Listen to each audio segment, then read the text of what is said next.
With Jaden out, how does that impact what you call, how you play, how you sub? How does that impact you with him not being, if he's not available? If he's not available, I mean, that impacted us the other day for sure because we had it on such short notice. You know, but we've had a couple of days to adjust to that, so we'll work on that today as far as, you know, play calling. But if we can play in transition, you don't need a play call. If you can score off your defense, you really don't need a coach, right? So you gotta play off your defense. In the play selection, not having him as a threat, you know, you got to make sure different players touch the ball, different parts of the floor where they're really comfortable. And I know you spoke about this a little bit the other night, but Rowan and how over the last couple of games he has been better defensively. When do you start seeing that change in him? Well, when you know you're gonna get the nod and you're gonna have a great opportunity with somebody out, and a lot of the times, you know, you play differently. You have to play with a little bit more confidence. You know, you're probably not as nervous. So again, he has to continue to get better. You know, he's 10 games in. He's been here since the summer. I thought we'd be further along defensively. I can't come back to that. Way further along defensively. So I'm very, very disappointed with where we are defensively, to be honest with you. And we got to get better. How much are the turnovers from your primary ball handlers hurting you defensively? A lot, because the floor is not balanced. So if you got all these pick sixes, your defensive field goal percentage is going to look different. If you look at our last 4 games, I think we've given up 14 or 15 uncontested layups at the rim with no challenge. So that's something that we're going to have to address.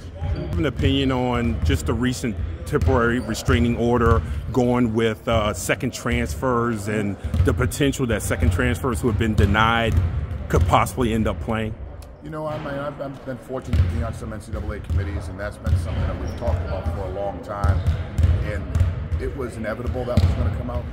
Some coaches weren't supportive of the 2-time transfer being eligible right away.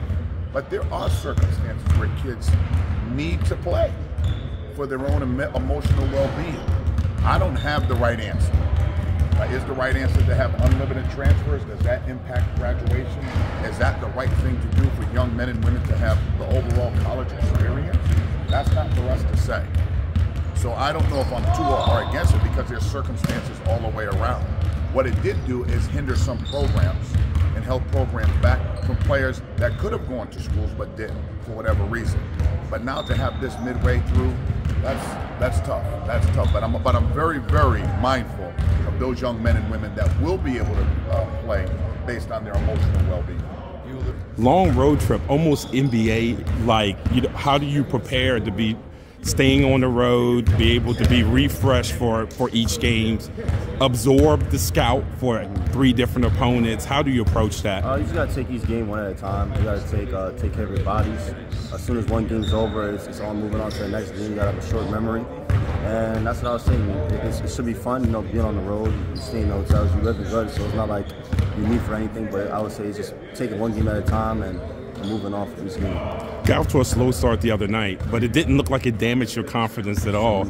Any advice or any tools that you use to ensure that, yeah, things might not be going right now, but I still have the confidence to stroke it when I have my opportunities? You know, it's the confidence, you know, just being with my teammates, being with the coaches, but also, you know, just knowing that I do all I can in the day in terms of putting the work in to be able to shoot. So whether I'm 0 for 10, 10 for 10, it shouldn't affect. Obviously, I'm human, so it could affect sometimes, but you just got to be confident, and if you put the work in, you got to deliver the results after that.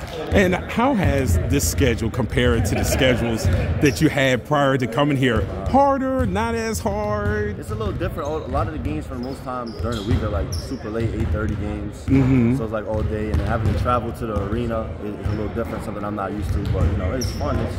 As you play in the arena every game, so it's a lot of fun for sure. Oh, awesome. Thanks, my brother. Man, 3-game road trip, how do you prepare to be sure your body is still in tune? Because it's kind of NBA-like in a way. You don't see it much in college, to go from game to game to game. I'm very excited for it. We, as a team, we're prepared, and we'll go out there and this is Coach Cooley game plan. We know it's going to be a tough environment to play in. Got 3 great teams to play against, but it's fun though. Playing basketball is always fun, and playing at a high level.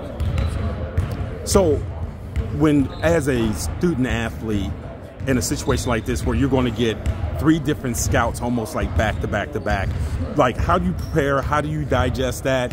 Any tips to being able to know each assignment with each different opponent? Yeah, just got to dial in and lock in, really. You know, it's going to be a quick turnaround, but we're used to that. Playing guys just every other day or whatever, like that, 2 days apart. But we're used to it. It's gonna be fine. And how has your first, I guess, 10, 11 games been? You know, again, adjusting and now being fit into a role that's a lot more aggressive, a lot more dependent. How has that adjustment and that transition been? It's been great, man. That's why I came here to have the opportunity to go out here and play my game. And I thank Coach Cooley for that and the coaching staff. So it's been great for me. Really have no complaints. I'm just ready to get some more wins under our belt. We got a great 3-game stretch coming up. We got to get the win. Looking forward to the conference season beginning? Yes, sir. I can't wait. I can't wait. It's going to be tough, but I can't wait for it.